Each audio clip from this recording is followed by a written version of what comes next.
jag ska så visa så kommer hända med mitt rum om 2 veckor.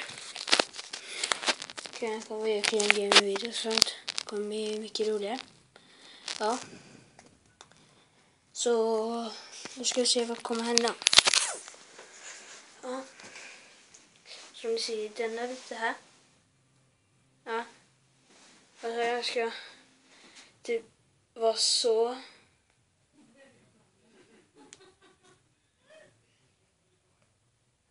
Så ja. Fast där. Alltså inte bara ta bort de sakerna. Ja. Så vet jag inte vad jag kommer ha skrivbordet. Sånt. Så ingen kommer ha kvar något. Det var bara det jag ville säga. Så peace out. Hej ho.